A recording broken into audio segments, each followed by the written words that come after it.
Kindness is often mistaken for weakness. From a young age, we are taught to be kind, to help others, to forgive easily, and to always put others before ourselves. It is a beautiful lesson, one that makes the world a better place. But in reality, kindness should never make you weak.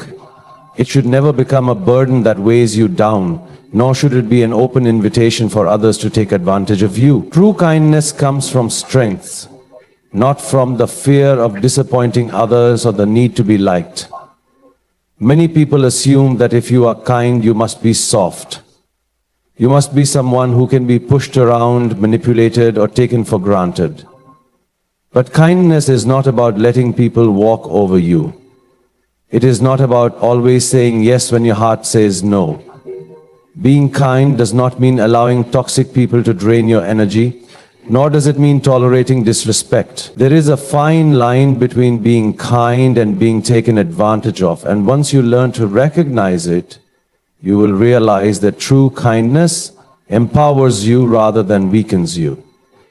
One of the biggest misconceptions about kindness is that it requires you to sacrifice yourself for others. Of course, helping people is wonderful, and being there for someone in need is what makes us human. But if you constantly give without receiving anything in return, you will eventually find yourself exhausted, frustrated, and even resentful. Kindness should be a two-way street. If someone only comes to you when they need something but disappears when you need them, that is not a relationship, it is an exploitation of your kindness. Think about it this way: if you keep giving away all your energy, all your time, and all your emotions to people who do not value you, what will you have left for yourself? What will you have left for those who genuinely love and appreciate you? There is nothing selfish about protecting your peace. Setting boundaries is not unkind, it is necessary. The strongest people are those who know when to say no without guilt. They understand that their kindness should be a choice, not an obligation. Look at some of the most successful and respected people in the world. Do they achieve greatness by allowing others to take advantage of their kindness? No, they are kind, but they are also firm. They help others, but they do not allow their generosity to be misused. They are compassionate, but they are not naive. This is the balance you must find in life. You can be kind without being weak. You can be loving without being blind. Another important lesson is that kindness should never come at the cost of your self-respect. If being kind means that you must lower your standards, accept disrespect, or constantly prove your worth to someone who does not appreciate you, then that is not kindness. That is self-betrayal. True kindness uplifts you. It makes you feel good about yourself. It does not leave you feeling empty or used. Some people will try to manipulate your kindness. They will make you feel guilty for putting yourself first.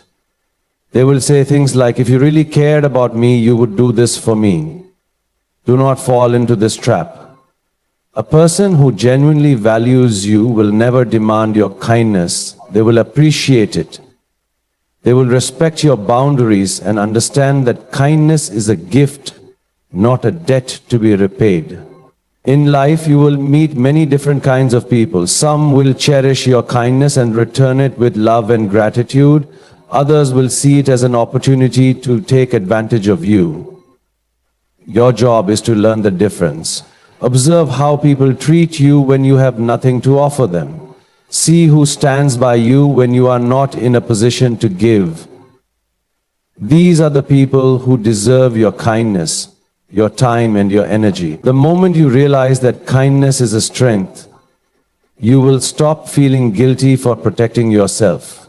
You will stop bending over backward for people who do not appreciate you. You will stop being afraid of saying no, and most importantly, you will start valuing yourself. Being kind does not mean you must tolerate mistreatment. It does not mean you have to be available for everyone at all times. It does not mean you should allow others to take advantage of your goodness. True kindness comes from a place of confidence. It comes from knowing that you are valuable, that your kindness is special, and that it should be given only to those who deserve it. So be kind, but do not be weak. Love others, but do not lose yourself in the process. Help people, but do not forget to help yourself first. Because the world does not need more people who are simply kind. It needs people who are kind and strong. And that strength will not only protect you, but also make your kindness even more powerful. Kindness is one of the most beautiful qualities a person can have. It has the power to heal, to connect, and to inspire. But what many people fail to understand is that kindness is a gift. It is something that should be given freely, not something that should be forced, expected, or demanded. When kindness becomes a compulsion, when it is given out of fear, obligation, or guilt, it loses its true meaning. Too often, people mistake kindness for a duty. They believe that they must always be available, always say yes, and always put others first, even at the cost of their own well-being. But true kindness is not about exhausting yourself for others. It is about choosing to share your goodness with those who appreciate and respect it. It is about understanding that kindness should be offered willingly, not under pressure. There are people in this world who will expect kindness from you as if they are entitled to it. They will demand your time, your energy, and your help without ever considering your own needs. They will make you feel guilty for saying no, for prioritizing yourself, or for not always being there for them. But you do not owe anyone your kindness. It is a choice you make, not an obligation you must fulfill.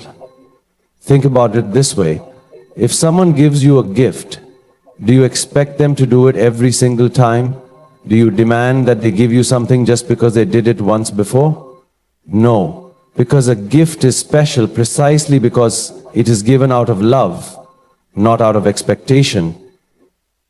The same applies to kindness. When someone is kind to you, it is a reflection of their heart, not a contract that binds them to always be at your service. One of the biggest mistakes people make is feeling guilty when they cannot be kind to everyone. But the truth is, you do not have to be. There will be times when you are tired, when you need to focus on yourself, when you simply do not have the energy to give, and that is okay.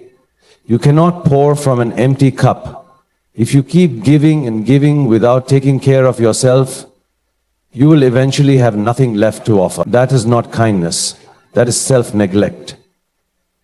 There is also a difference between being kind and being taken advantage of. If someone only appreciates your kindness when it benefits them but disappears when you need them, that is not a healthy relationship. There are people who will use your kindness as a tool to manipulate you, making you feel like you owe them something. But kindness should never come with a sense of obligation. You should never feel forced to be kind just to maintain a relationship, just to avoid conflict, or just to keep someone happy at the cost of your own peace. Another important thing to understand is that kindness should be given to those who truly appreciate it. If you continue to be kind to people who do not respect you, who do not value your efforts, or who only take without ever giving back, then you are wasting a precious part of yourself. Kindness is like a seed. You must plant it in the right soil for it to grow. If you plant it in barren ground, it will never flourish. This is why it is important to be selective with your kindness. This does not mean you should become cold or unkind.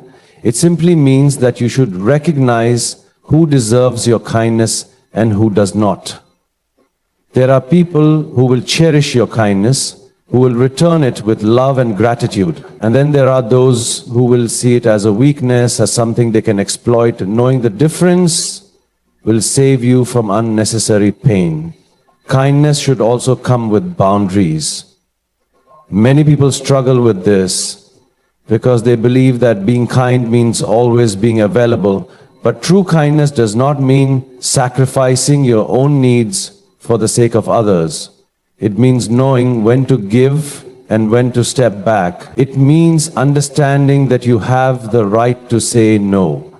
It means recognizing that you are not responsible for fixing everyone's problems at the expense of your own well-being. When you start treating kindness as a gift rather than a compulsion, you will notice a change in your life. You will feel lighter, happier, and more at peace. You will no longer feel drained by one-sided relationships. You will no longer feel guilty for prioritizing yourself. And most importantly, the kindness you do give will come from a place of genuine love, not from a sense of obligation. So, remember this. Kindness is a choice. It is something you offer because you want to, not because you have to. Do not let anyone make you feel guilty for protecting your own peace. Do not let anyone take advantage of your goodness. Be kind, but only when it comes from your heart, not from pressure or expectation. Because when kindness is truly a gift, it holds the power to change the world, not just for others, but for yourself as well.